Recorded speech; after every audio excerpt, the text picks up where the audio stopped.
Welcome to LearnHowToQuilt.com's Feathered Star series. In the last video, you learned how to make the feathers that go around this 52-inch star. Today, you'll get directions for sewing these 4 corner units. You'll also get some tips for cutting out the diamonds on each star point. Hope you decide to join us. Before we get started on the diamonds, you'll want to cut out these 4 corner squares. These squares take a lot of yardage. Each is 15 3/4 inches. If your fabric's 42 inches wide, then you can place 4 of these squares in one corner and cut. If you want to turn this star into the tree skirt or an octagon table topper, then you won't need these A pieces. Instead, you'll need to cut 2 of these B squares at 22 3/4 inches, and then you'll cut them on both of the diagonals to get 8 of these triangles that fit into this star. If you don't have a ruler long enough to measure, use a yardstick to mark your cutting lines, and then cut the drawn lines with scissors or your rotary cutter. You'll need 8 diamonds for this feathered star. You can cut out your diamonds with a template or with your rotary cutters. If you decide to use templates, just glue this to cardboard and then cut it out. Or you can trace this on template plastic. You'll find a link to this free handout below. I've also left a link to Amazon where you can purchase template plastic. The cutting size of this diamond is 4 inches across. You can cut 2 4-inch strips and then line them up along your cutting board. Find the 45-degree line on your ruler and place it on one of the edges of the strip. So I've got it lined up here, and now you're ready to cut. Measure over 5.5 inches and make a mark. Line up that 45-degree cutting line at the top, and then move your ruler to that mark and cut. And there's my diamond. After cutting, I usually like to check it against this template just to make sure that I've got everything right and it looks good. The only difference, I cut off the ears here, but it looks good. That 2 of these sides will be on the straight of grain, while the other 2 sides will be on the bias. Be careful not to stretch these bias edges. Now you're ready to lay out your block. You'll be sewing these rows of feathers together. I've laid this grouping out with the C's and this grouping without the C's. This square in the corner here can be turned with the dark on this end, or the dark can be in the corner here. It's up to you. Please pay attention to the placement of these feathers. Notice that this section and this section are mirror images of each other. Sometimes I think it's easiest to sew 4 sets of this row together and then 4 sets of this row together, because it allows me to keep them separate. So I'm going to start with this section here. I always like to double check myself before I get started. So let me see, this first one here and this first one here, the dark triangle is in this position. And in this one here, the dark triangle's in this position. Here is that single triangle next to the diamond. Okay, I'm ready to go. I'm going to put right sides together, and you'll see that this fits right in this corner. So I don't like to pin, so I'll just take this over to the sewing machine like this to sew that 1/4 inch seam here. But if you feel more comfortable pinning, go right ahead. I'm going to put right sides together here, and I'll be sewing on this side. So what I like to do to keep these straight, because it's really easy to get mixed up, is I always hold the side to be sewn in my right hand, and I take it over to my sewing machine and I lay it down with this side against the pressure foot. So this is the side to be sewn, this is the side to be sewn, and I'll meet you over at the sewing machine. Just a reminder, the side to be sewn is in my right hand, and I lay that near my feed dogs. Now I'm using black thread so you can see, but you'll want to use a neutral color thread. I start off with a little fabric scrap that I call a leader.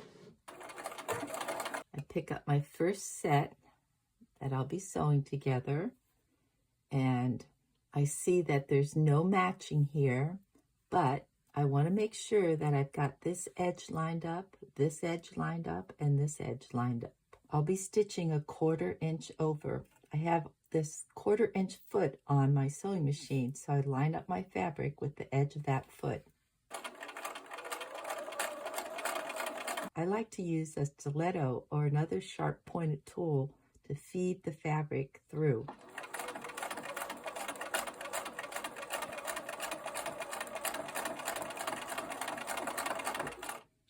I'm not pushing or pulling anything. I'm letting my feed dogs take that through.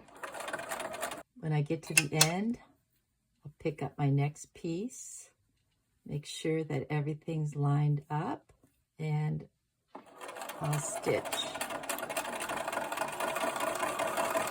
Chances are both of these edges are on bias. I know for sure that this triangle's edge is bias, and 50-50 chance that this is bias.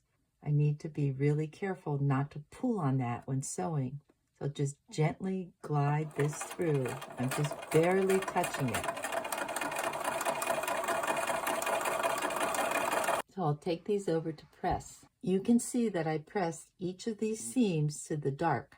I brought this over to see how to line these up. And let's see, these triangles go like this, and the diamond,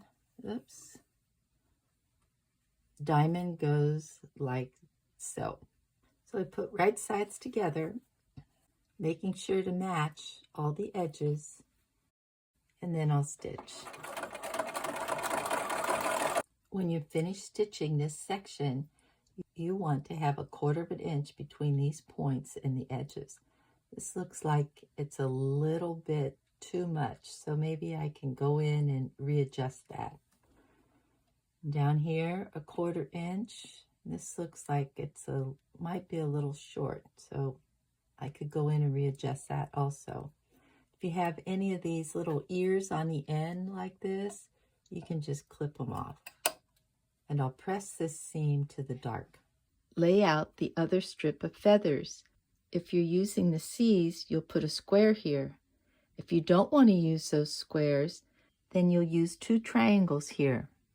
Or you might decide that you want it to go like this. Either way is okay. Just be aware that you'll need to match these 2 diagonals when you sew this seam. Now I've sewn this row together, and all these seams I've pressed towards the dark. Now this row should be the same size as the square with a little ear left over on the end. So I'll put right sides together and I'll pin. Yes, I pin when I'm sewing a longer seam than I usually put pins in, because I worry that the fabric might stretch. When stitching this line here, you want to be careful not to cut off the tips of these triangles. The way this has been pressed, it's kind of difficult to see those. So let me go to the sewing machine and show you what I do. There's no tip that I have to worry about right here. This is a seam where there's a tip. So I'll fold that back right where these stitching lines cross. That should be where that tip is. And I can see that that's a good 1/4 inch over. Actually, it's probably 3/8 of an inch over. I can swing a little bit wider on that. I'm a little bit more than a 1/4 inch over to try to hit that spot. And I come back. Now, as I get closer to this seam, I'm going to pull that. And I see that these seams cross at almost exactly a 1/4 inch over. So I'll just sew my regular stitch length. Okay, and let's look at those points. That one looks pretty good. And that one I could probably come in a little bit. I could probably come in a little bit more, but I'm okay with that. I press this seam towards the square. Now I'm ready to add this piece. I'll put right sides together. Let me turn this around so you can see a little bit better. So just like before, this piece should end up being about the same size with a little ear hanging over on the end here. I'll pin this, making sure to match the seam here. If you've been following the pressing directions, then these two seams should nestle up against each other and then pin. And here's my completed corner. You'll need 4 of these corners for this feathered star. As I said earlier, I usually do all of these rows at one time, so I'm not so confused. Then I do all the rows of these strips. Now you're ready to sew the side units. In the next video, you'll learn how to make partial seams so you can avoid sewing any Y seams in this star. Hope you stay tuned. Thanks for visiting LearnHowToQuilt.com. Please like, subscribe, and share our videos with your friends. Remember, if you're trying to find us on the internet, type in LearnHowToQuilt.com. Don't forget the .com. Using the .com will get you right to our site.